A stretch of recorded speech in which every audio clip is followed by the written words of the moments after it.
Son las 8:18. Saludamos al licenciado Matías Abad, analista.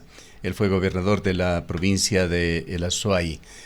Matías, muy buenos días. Quisiéramos conocer su punto de vista sobre estos temas, las amenazas que se ciernen sobre el país y particularmente sobre la provincia de El Azuay en el marco de esta guerra declarada a los grupos narcoterroristas, a las bandas delincuenciales por el gobierno de Ecuador. Quisiéramos iniciar preguntándole si está de acuerdo usted con esta apreciación del actual gobernador Milton Benítez, en el sentido de que una de las principales amenazas, la principal amenaza, de acuerdo con su respuesta, que enfrenta la provincia de La Suay, es el de la minería ilegal.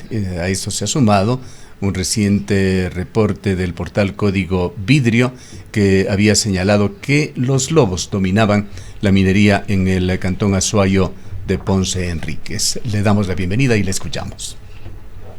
Buenos días, Gustavo. Muchas gracias por la invitación y un cordial saludo también para Rosana y todos quienes nos siguen a través de la radio y las redes sociales. Creo que la principal conclusión o el principal producto del caso Metástasis fue transparentar lo que quizás de alguna manera estábamos esquivando durante algunos años, ¿no? El aceptar que efectivamente el narcotráfico se enquistó en absolutamente todos los poderes y en todos los estratos y en todos los actores de la sociedad y del Estado. Y sin duda también se venía desde hace algunos años también sin mayor contundencia, pero sí de alguna forma alineando o mezclando o vinculando la relación que existe entre la minería ilegal y regular y por supuesto también los grupos delincuenciales organizados y el narcotráfico, con lo que ha explosionado en cuanto al caso Metástasis, sumado también a lo que ya se conocía y estos últimos alcances también, como usted bien señala, de la investigación de Código Vidrio y Ecuavisa, quizás queda muchísimo más claro que la relación entre la minería irregular está muy vinculada con los grupos delincuenciales organizados que dan seguridad, dan financiamiento y si no es por las buenas es sin duda por las malas. Entonces vemos que también, si quizás no en la magnitud o quizás no en la forma como ocurre en las provincias de la costa, pero vemos también que el narco a través de los grupos delincuenciales está presente en el Azuay y está teniendo un impacto muy significativo. ¿No? Se cuantificaba en el artículo que usted hace referencia que más o menos se generan a partir de las actividades ilícitas de minería en Ponce Enríquez alrededor de 3.6 millones de dólares al mes, es decir, una cifra exorbitante que directamente está generando esta actividad ilícita y que luego más bien se mezcla dentro de la sociedad y dentro de la economía formal a partir del lavado y del uso de este recurso líquido. Entonces, creo que coincido con el señor gobernador respecto al impacto que tiene la minería irregular en nuestra provincia, al riesgo que esta genera y sin duda también al ingreso económico que está generando también y está mezclándose en la economía formal. Ahora, licenciado Abad, muy buenos días. Gracias por acompañarnos en este reportaje al que hacía referencia Gustavo de Código Vidrio.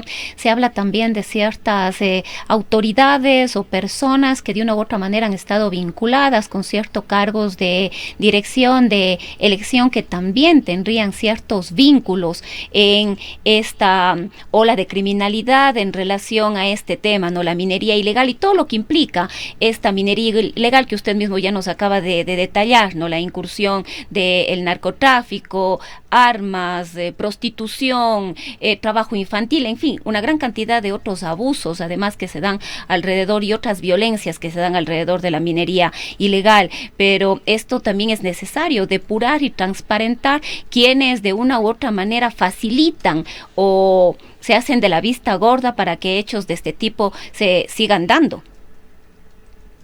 Como decíamos, o como iniciamos la entrevista, en el caso Metástasis se pudo evidenciar y se pudo comprobar pruebas directas que el narco está transversal a toda la estructura del Estado. Y un poco medio asimilando esa lógica, cuando también estuve de gobernador, teníamos también operativos y también era una acción y una prioridad el empezar a ir paliando, mitigando, erradicando la minería irregular, y siempre había fuga de información. O sea, no se sabía o nunca se llegó a saber si era el GAT, si era la policía, si eran las Fuerzas Armadas, porque a la larga cuando se hacen este tipo de intervenciones son equipos grandes y son equipos que cuentan con el contingente de varias instituciones, ¿no? De la Fiscalía, de la Agencia de Regulación y Control de Recursos No Renovables, obviamente militares, Policía Nacional y obviamente gobierno, ¿no? Y muchas veces, en muchísimas ocasiones, en el TIC, en Moyeturo, en Camilo Ponce, a pesar de que se buscaba que sea lo más hermético o que la información se maneje bajo el más alto hermetismo y secreto y sigilo para poder no comprometer la efectividad de las intervenciones, siempre había alguna fuga de información que o quitaba el impacto en la forma que esperábamos o simplemente pues servía de aviso para que se muevan las máquinas de los sectores que ya estaban previamente identificados. Así es que más bien ahora interpretando estas últimas informaciones y todo lo que ha ido saliendo en estos últimos meses, pues más bien uno llega a saber que más bien la situación es mucho más compleja. Y de ahí un poco voy a la siguiente idea, en el sentido de que tomó más de una década seguramente ir al narcotráfico y a las bandas, ir construyendo estas estructuras transversales a todo el Estado, paralelas al Estado, que estaban al servicio de las bandas.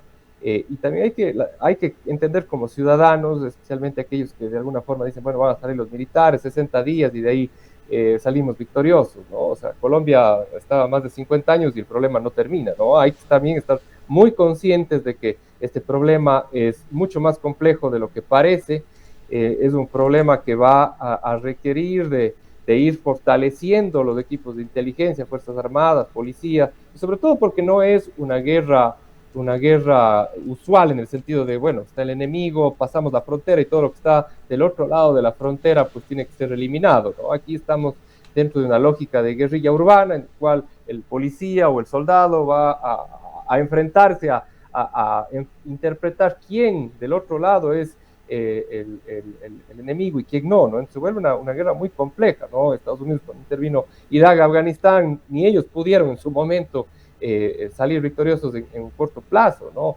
Es una lógica de conflicto muy distinta y creo que más bien el ejercicio que no se ha discutido y que quizás es responsabilidad de todos es ir entendiendo la magnitud del conflicto y que no va a ser algo muy sencillo, sino que va a requerir de mucha renovación de tecnología, va a requerir de mucho tiempo y también, por supuesto, de dinero, como estamos viendo, y hoy amanecemos también con una de las primeras medidas. Quedándonos aún en Ponce Enríquez, Cantón Azuayo, Matías, hay un nombre recurrente allí que aparece también en estas últimas investigaciones, Baldor Bermeo, exalcalde. Es mencionado como una persona, por decirlo menos, de doble faceta, alcalde y minero. Ha estado involucrado incluso en incidentes que han trascendido, incluso atentados contra su vida. Se habla mucho allí en Ponce Enríquez incluso de una actuación irregular nuevamente, similar a lo de Metástasis, en otro orden, de vacunas exigidas por las autoridades durante su permanencia como gobernador de la provincia de La Suay. ¿Pudo de alguna manera investigarse, detectarse este tipo de actividades? Bueno, siempre la intención fue darle protección al alcalde, ¿no? Tenía un nivel de riesgo bastante alto, como usted lo acaba de señalar. De manera recurrente se le intentó asesinar, ¿no? El último atentado, pues prácticamente le quitó la vida, ¿no? Entonces, es una dinámica compleja, ¿no? Porque en muchos casos es o por las buenas o por las malas, ¿no? O te unes a nosotros, nos das las facilidades, nos das los permisos, y te damos una suerte de comisión, por así decirlo, y en otros es, bueno, si no quieres aceptar el negocio, simplemente nos vamos a ir contra vos, contra tu familia, contra tu patrimonio, contra la seguridad de la comunidad. Entonces se vuelven situaciones muy complejas, ¿no? Y hemos visto que la respuesta, así existan los procesos formales de la Fiscalía, pues es mucho más demorada y quizás no se cuenta también con la capacidad para dar protección a todos quienes tengan esta suerte de amenazas por el limitado contingente, ¿no? De ahí, si es que el alcalde tenía algún vínculo directo o o era parte del grupo delincuencial organizado, tenía algún acuerdo, no ha sido muy claro ni transparente, ¿no? Pero sí, obviamente, como nos consta a todos, pues siempre estuvo con mucho riesgo y hemos visto también que, al menos cuando estuve de gobernador, que cuando existen o los intentos o la concreción de un sicariato, en la gran mayoría de casos, prácticamente la totalidad, siempre era porque había algún tipo de vínculo, conflicto con los grupos delincuenciales organizados. El resto de muertes violentas, que ya conocemos, femicidios y demás, pero este tipo de casos vinculados a las bandas y particularmente con alguna relación al narcotráfico, quizás se llevaba 9 de cada 10 muertes violentas. Hablemos también de Molleturo, sitio que ha sido noticia en los últimos días también por asaltos a vehículos allí. Varios incidentes se han producido. Hasta ahora no tenemos evidencias definitivas en el sentido de si hay o no minería ilegal allá y si es que existe, en qué medida se está dando. Hemos conversado secuencialmente a lo largo de estos últimos años con autoridades de Molleturo, con presidentes de las juntas parroquiales. La respuesta que ha sido una constante con respecto a estos temas ha sido por parte de ellos de que no hay de que no hay una explotación irregular allá, que la comunidad no permite ningún tipo de minería. Incluso la presencia eventual de periodistas han reportado que no hay explotación en Río Blanco, pero el actual gobernador el día de ayer nos señalaba como un ejemplo Río Blanco, desde su punto de vista, su experiencia, su percepción. ¿Qué es lo que pasa allí? Bueno, siempre se intentó realizar una intervención en Río Blanco. O sea, como usted dice, hay muchas voces que dicen no, está controlado, hay otras en cambio que confirman que efectivamente existe minería irregular y que incluso en algún caso, me acuerdo cuando yo estuve también de gobernador, se pudo encontrar volquetas de material que estaban saliendo de esa ruta. Se requiere sin duda realizar una intervención sumamente amplia, interinstitucional, para el cierre definitivo de todas las bocaminas, para hacer realmente una recuperación de todo el territorio, si es que efectivamente se está haciendo todavía actividad minera, ¿no? Ahí hay un conflicto legal, no sé si se llegaría a avanzar en algo en estos últimos meses, que de alguna forma, de acuerdo a la sentencia con la cual se salió la empresa minera en su momento, también se señalaba dentro del alcance del texto que la zona debía estar desmilitarizada. Entonces, claro, aquí empezaba un poco la duda y un poco el temor de las Fuerzas Armadas de realizar, necesariamente habría que entrar con las Fuerzas Armadas, y hablamos de un contingente de mil efectivos, ¿no?, entre policía y Fuerzas Armadas, ¿no? Y siempre se discutió de que no se podía entrar porque efectivamente el alcance de la sentencia señalaba que la zona tenía que ser desmilitarizada. Entonces, no sé si siempre buscamos de alguna forma que se pueda clarificar o se genere una precisión específica si eso implica estar de manera permanente o que en casos de un operativo pues era completamente lógico. Para mí siempre fue lo segundo, ¿no? Una cosa es tener una presencia diaria, continua, y otra muy distinta que bajo un informe de uso de explosivos o armas que está dentro de la actividad minera, se pueda realizar la intervención con las Fuerzas Armadas, la policía en su rol de acompañamiento, la Agencia de Regulación y Control de Recursos No Renovables, también dentro de sus competencias y facultades de control de la actividad minera irregular, y por supuesto el resto de instituciones. No sé si eso se pudo avanzar, siendo muy honesto, le veo difícil ahora que se pueda llegar a esa actuación, porque se va a requerir un contingente muy grande por el riesgo que eso implique, por la necesidad de estar ahí un tiempo prolongado para el cierre de las bocaminas, si ese es el objetivo, en un momento en el cual más bien se necesita soldados y policías en las ciudades, en el marco de esta guerra de guerrillas urbanas, que así más o menos se lo está interpretando de acuerdo al decreto del presidente Noboa.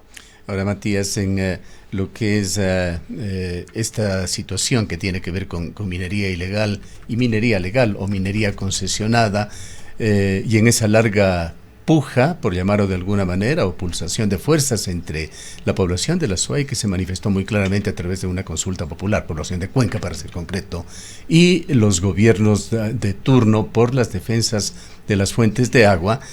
No podemos hablar muy bien tampoco de la minería concesionada, juzgando a través de quienes las han estado dirigiendo: Javier Córdoba, de quien acabamos de conocer su situación; Javier Vera Grunauer, otro exministro de Minas, hoy con detención también por peculado. Son quienes han sido impulsores desde diversos gobiernos de este proyecto de Quimsacocha, fundamentalmente.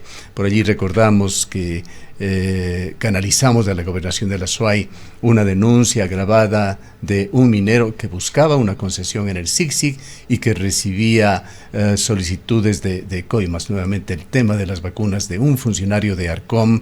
Nos decía el gobernador ayer que se le ha cambiado el nombre a Arcempre, es en todo caso la agencia reguladora de minería. ¿Cuál es su opinión con respecto a este tema? Al oficialismo, a la forma en que se maneja también la minería concesionada y esos proyectos que impulsa el gobierno, con estos antecedentes que van quedando ya, entre otras cosas, por el historial de estos exministros de Minas.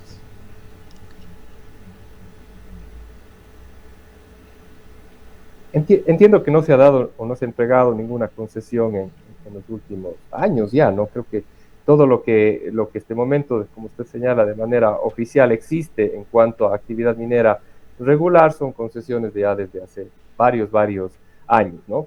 Sin duda ahí hay un tema que todavía no se clarifica en cuanto a la retroactividad de la consulta, si es que va a regir también para quienes cambien de actividad, ¿no? Quizás ese siempre fue un poco el dilema, ¿no? Si es que alguien pasa de la exploración avanzada a extracción, ya debería acogerse a lo que finalmente se pronunció la ciudadanía en cuanto a la consulta, o ya tiene un derecho adquirido por estar dentro del mismo proyecto minero, ¿no? Eso creo que ya tendrán que en su momento resolverlo las autoridades judiciales respecto a cuál será la interpretación. De lo que hemos podido ver en cuanto a la actividad de exploración avanzada, no ha tenido ningún tipo de pronunciamiento. Quizás estos últimos casos de Quimsacocha respecto a si se estaba o no ya realizando extracción sin tener los permisos requeridos y el cumplimiento normativo de todas las exigencias. Más bien esperemos que la justicia esté sintonizada con la consulta y obviamente también con el Estado de Derecho, ¿no? Si se está cumpliendo todo el marco, pues mal podría irse en contra. Pero si es que en la interpretación legal se puede dar un alcance adicional, pues enhorabuena. Así es que más bien eso ya creo que recae en el Poder Judicial y cómo va a llevar efectivamente, como usted señala, el resultado de la consulta popular. Ya entrando en la parte final, Matías, igualmente de acuerdo con su experiencia y dentro de lo que se puede informar libremente, ¿cuál es la situación de esta banda delictiva Los Lobos, que está catalogada también entre esa más de una veintena de bandas que ha declarado incluso objetivo el ejército y las combate el gobierno actualmente con toda la fuerza? De Los Lobos se ha dicho mucho que dominan el microtráfico aquí en la ciudad de Cuenca, desde la cárcel de Cuenca, que tienen el control también de este centro carcelario. ¿Qué es lo que nos puede decir usted de este foco de Los Lobos, también como amenaza para esta comunidad de Cuenca y el Azuay? Justamente el día de ayer salió un reportaje en BBC Mundo, en el cual obviamente ellos tienen acceso a información también desde varias fuentes. Se hace un detalle de cómo está la composición, digamos, o la presencia de los principales grupos criminales en el Ecuador, ¿no? Bueno, en Guayaquil está prácticamente todos, ¿no? Choneros, lobos, lagartos, tiguerones, Latin Kings, águilas, etcétera, chone killers y demás. Pero más bien en la sierra es un territorio básicamente cooptado por los lobos, ¿no? Se les ha hecho difícil a las otras bandas, o quizás hay alguna suerte de acuerdo, no lo sabremos, en el sentido de que más allá quizás de ciertos territorios de cañar, especialmente en la costa, en la troncal, donde ya hay presencia de choneros, básicamente la banda predominante o la única banda que existe especialmente en la sierra es los lobos, ¿no? Y como usted bien señala también, en algunos de los reportajes también que hemos hecho mención, se señalaba que el nacimiento de los lobos se da aquí justamente en la cárcel de Turi, cuando pasó de ser una cárcel regional, cuando el presidente Correa en su momento, ante la dificultad de reorganizar, imagino yo, a los PPLs en el país, empezó a enviar PPLs de otros lugares y de diferente peligrosidad a nuestra cárcel, y empezaron a haber choneros y una suerte de agrupación, y finalmente aquí es donde se origina este movimiento, y donde entiendo yo sigue existiendo el centro de operaciones de los lobos, ¿no? Entonces ellos son los que básicamente llevan todo el tema de microtráfico, obviamente en su competencia transnacional, por así decirlo, también por su vínculo con los carteles mexicanos, también tendrán su rol en cuanto a la producción, comercialización, logística de narcóticos a otros países, y ese es finalmente también la realidad que tenemos particularmente en el Azuay, en la lógica que acabo de señalar. Son las 8:39. Estamos en diálogo con el licenciado Matías Abad, analista y exgobernador de la provincia del Azuay. Sí, ¿aló? Sí, Matías, justamente el día de ayer, hablando de los lobos, el medio de comunicación digital Tendencias logró una entrevista con Álvaro Montaño, alias Palanqueta. Él se encuentra retenido en la cárcel de Turi, y él se refirió a los hechos que se están dando en el país, también a las decisiones del gobierno, y ha advertido que lo único que quieren es diálogo y paz. Vamos a escucharle a Palanqueta. Soy Álvaro Montaño, la cabeza visible de los lobos, mejor conocido como alias Palanqueta. Enviamos un mensaje a la ciudadanía aquí en el Azuay y a todo el Ecuador entero, que se sumen todas las familias ecuatorianas, autoridades de derechos humanos, a entrar en este diálogo y salir de este caos en el cual nos encontramos nosotros inmersos, al igual que las personas de afuera y todas las personas secuestradas. Queremos que el señor presidente de la República nos dé la oportunidad de integrarnos a la sociedad y que vele por los derechos humanos de las personas privadas de la libertad y sacar adelante esta crisis en la cual estamos viviendo a niveles internacionales. Lo que pueden esperar de nosotros, que nosotros como nivel carcelario a nivel nacional, porque esto no es de las organizaciones delictivas de las cuales habla el señor presidente, esto es de todos queremos reinsertarnos en la sociedad, PPL. Esto va de la mano también con ese anuncio en redes sociales de Fabricio Colón Pico, el acusado de estar planificando un atentado contra la fiscal general del Estado, otro presunto cabecilla de los lobos. El presidente dio una respuesta el día de ayer ya en la entrevista con FM Mundo, en el sentido de que no habrá ningún tipo de negociación ni condicionamiento que se acepte. Textualmente dijo Noboa: este país ya está harto de que las condiciones las pongan los criminales. Le dejamos con su comentario. Bueno, yo creo que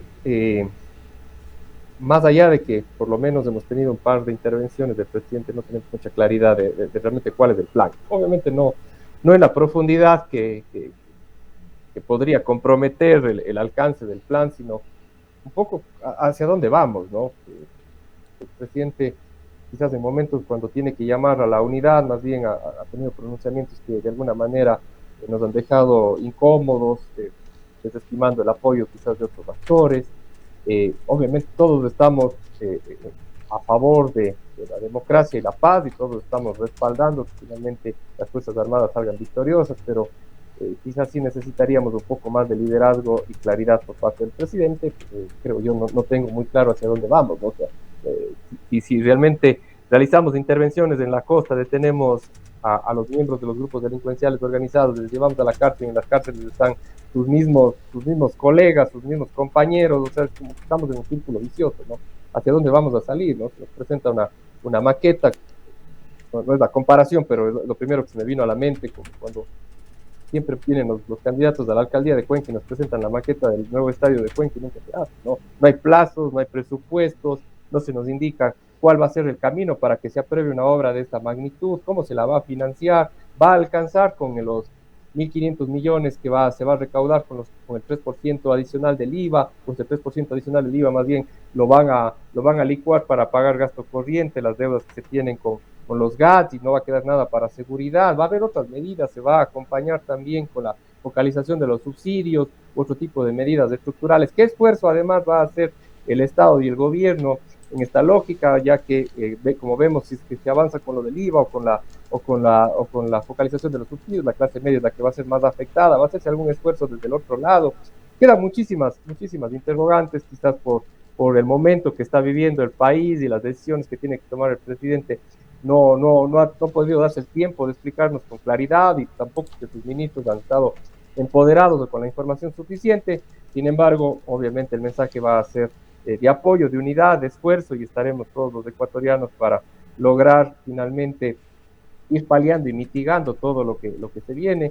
Y quizás la primera cosa es entender la magnitud, porque nos da a entender que están las Fuerzas Armadas en las calles y que el estado de excepción durará un par de meses, y con ello se podría malentender de que se va a solucionar el conflicto. Bien, podríamos de alguna manera resumir esta última respuesta, Matías, en el sentido de que hace falta planes claros de acción, particularmente en seguridad y en economía, y mejorar los niveles de comunicación del gobierno. Seguramente los hay, que por lo menos se los comunique de forma didáctica para todos estar claros hacia dónde vamos, y ese esfuerzo extra económico y ese esfuerzo de decisión y trabajo de todos, pues realmente tengamos presente que con el día a día estamos cumpliendo el objetivo de país que el presidente nos plantea, que todavía no lo conocemos con claridad. Bien, gracias por habernos acompañado. Gracias por la invitación. Declaraciones del licenciado Matías Abad, analista. Él fue gobernador de la provincia de la Azuay, en parte del gobierno de Guillermo Lasso.